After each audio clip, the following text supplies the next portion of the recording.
اللهم صل وسلم على محمد وعلى آله وصحبه أجمعين. ازيكم حبايب قلبي، عاملين ايه؟ اتمنى يا رب تكونوا بألف خير. النهارده رجعت لكم بفيديو جديد ووصفة جديدة من مطبخ ام احمد. هنعمل فيه مع بعض السمك البلطي المقلي يطلع معاكي مقرمش وحلو، وفي نفس الوقت هنعمل رز صيادية واعلمك ازاي تعمليه بالطريقة دي، ولو عايزاه غامق هتضيفي ايه. هنعمل برضو مع بعض سلطة الطحينة والسلطة الخضراء تطلع معاكي بطعم مميز جدا. فيلا بينا نسمي بسم الله وندخل على الوصفة على طول. اولا انا جبت سمك بلطي نضفته كويس جدا زي ما احنا شايفين كده، ما شاء الله القلب بتاعه ابيض ونضيف، وهعمل فيه من بره فتحات بسيطة كده عشان خاطر ادخل فيها التتبيلة يبقى طعمها حلو. جبت معاه توم قشرته وفلفل حامي. بعد كده انا هخرط عليه الشبت اللي احنا شايفينه مع بعض ده، وده طبعا انا زرعاه عندي في البيت، وهعمل لكم فيديو برضه عن ازاي تزرعي في البيت عندك الخضار والحاجات دي كلها. بتطلع معاكي ما شاء الله طعمها احلى بكتير من اللي انت بتشتريها من السوق، لان احنا مش بنضيف لها كيماويات وحاجات من دي. بعدين هضيف للتتبيله احط له ملح. طبعا حط شويه ملح كده حلوين. بضيف عليها كمون، واضيف ليها حوالي برضو نص معلقه كزبره ناشفه. انا ما بكترش يا جماعه في تتبيله السمك، بالعكس انا ما بحطش اكتر من الكمون والكزبره الناشفه، عشان خاطر السمك زي ما احنا شايفين كده السمك بطبيعته لحمته حساسة، فما بيحتاجش ان انت تضيفي له توابل كمية كبيرة، بالعكس بتغير معاكي من طعم السمك ما بيبقاش حلو. فحاولي تقللي من موضوع التوابل ده. ابتدي كده ادقهم او افرمهم كويس جدا في الهون لحد ما تنعم معايا بالشكل ده. عايزه اقولك ان التتبيله ما شاء الله ريحتها جميله جدا. وهبتدي اعصر على التتبيله ليمونه كبيره زي ما احنا شايفين كده.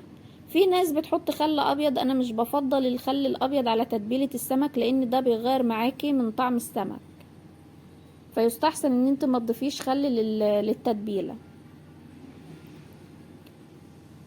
احشي معايا كده او اتبل معايا بطن السمكه بالتتبيله اللي احنا عملناها والفتحات اللي احنا برضو قطعناها او قطعناها بره كده بالشكل ده.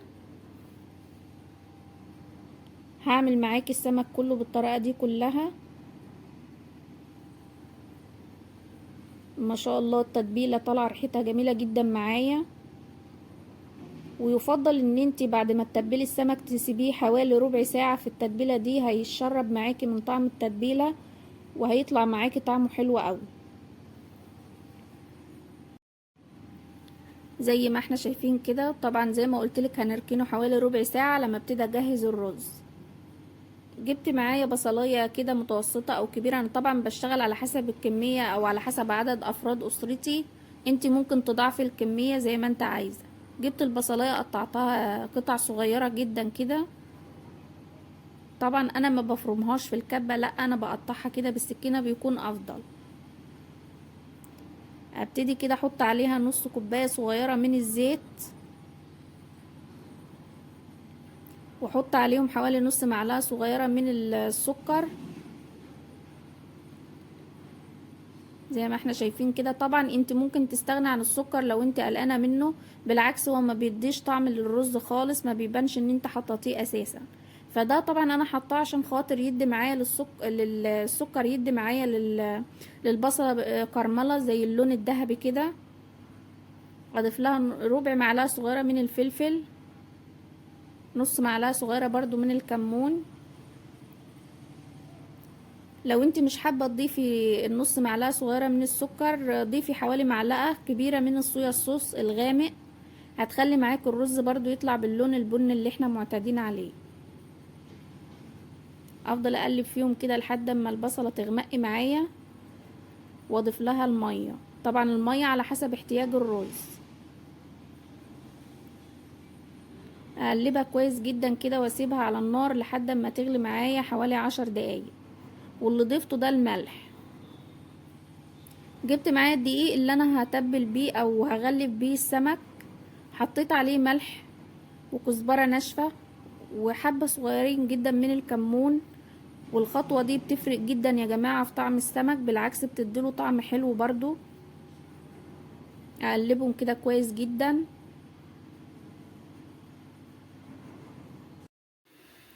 ده شكل المية بعد ما غليت معايا ووصلت باللون البني اللي انا عايزاه. ابتدي اضيف لها الرز.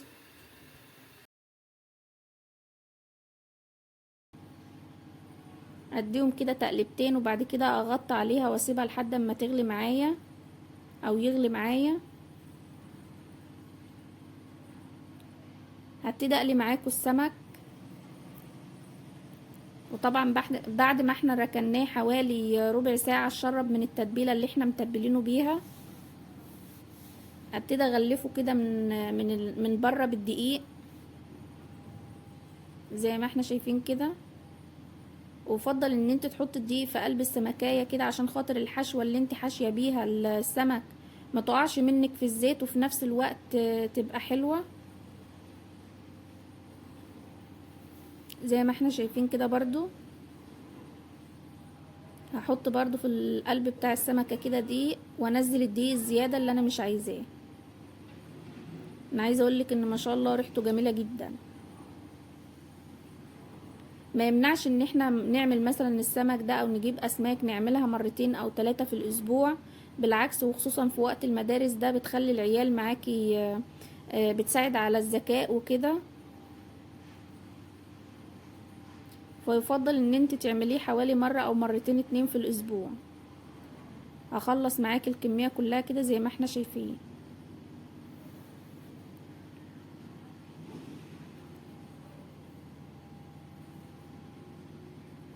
يا ريت تكوني محضره حاجتك كلها جنبك بالشكل ده بحيث ان انت ما تاخديش وقت وانت بتشتغلي في المطبخ والوصفه تخلص معاكي بسرعه.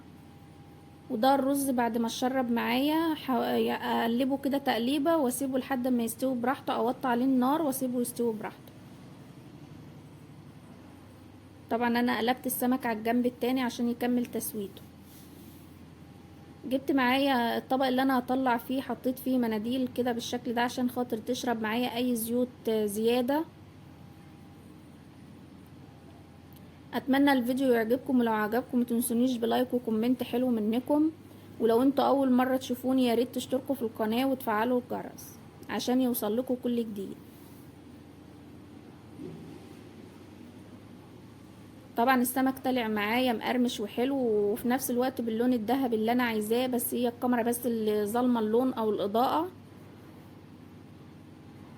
وريحته فوق الوصف. اخلص معاكي الكميه كلها بالشكل ده. ما شاء الله حلو قوي. هنبتدي نعمل مع بعض سلطه الطحينه. جبت طحينه خام بالشكل ده. ابتدي اضيف لها الميه السخنه او الميه الدافيه وافضل اقلب فيها لحد ما اوصل للقوام اللي انا عايزاه. اضيف لها معلقه صغيره من الخل، ما بكترش اكتر من كده. ولو انت عندك علبه زبادي يستحسن ان انت تضيفيها، بتديها لون ابيض وفي نفس الوقت طعم حلو. واعصر عليها ليمونه كامله.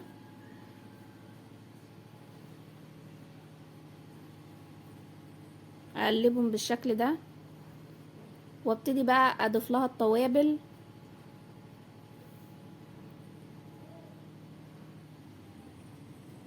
كمون، كزبره ناشفه، وملح. انا ما بضيفش للطحينه اكتر من كمون وكزبره ناشفه وملح. ابتدي اضيف لها طبعا الزيت واقلبهم كويس جدا لحد ما الزيت يختفي معايا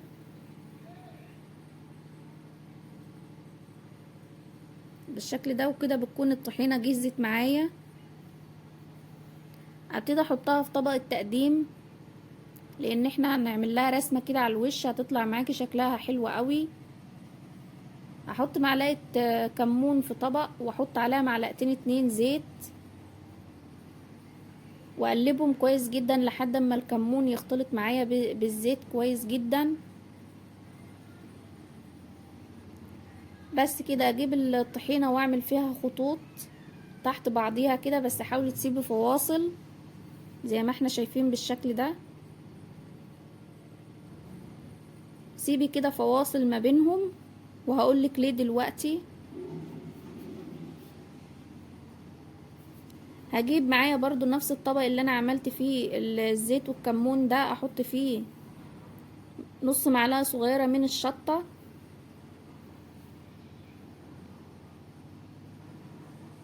ومعلقتين 2 زيت برضو، واقلبهم بنفس الطريقة. جربي الحركة دي بصراحة، بتخلي معاكي شكل الطحينة حلو قوي، وتخلي كل اللي موجود عندك انت رسمتيها ازاي او عملتيها بالشكل ده ازاي. اقلبهم كويس جدا بالشكل ده.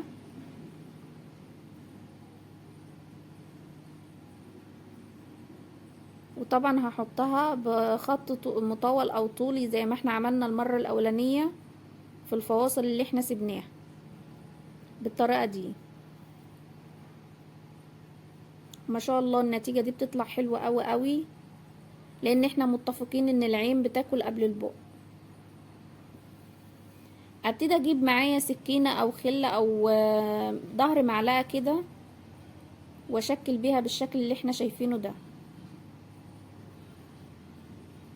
افضل رايحة جاية كده بالمنظر ده، بتدي معاكي رسمة حلوة قوي، شكلها تحفة. ايه رأيكم بقى؟ بذمتكم مش شكلها حلو؟ ابتدي اعمل معاكم السلطة الخضراء. وطبعا انا زي ما قلت لكم انا عامله حوالي 3 افراد، احنا 3 بس، فانت ممكن تضاعفي الكميه على حسب عدد اسرتك، دي حاجه ترجع لك انت. هقطع الطماطم بالشكل ده مكعبات صغيره جدا، وابتدي برضو اضيف لها الخيار مكعبات صغيره جدا برضو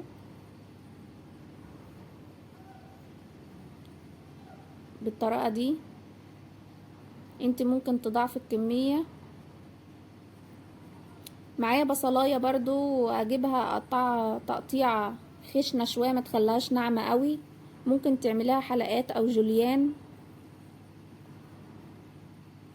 واعصر عليها نص ليمونه، ما بكترش الليمون عشان ما تبقاش غاضه معايا قوي. معايا كزبره خضراء، طبعا دي زارعينها برضو عندنا على السطح.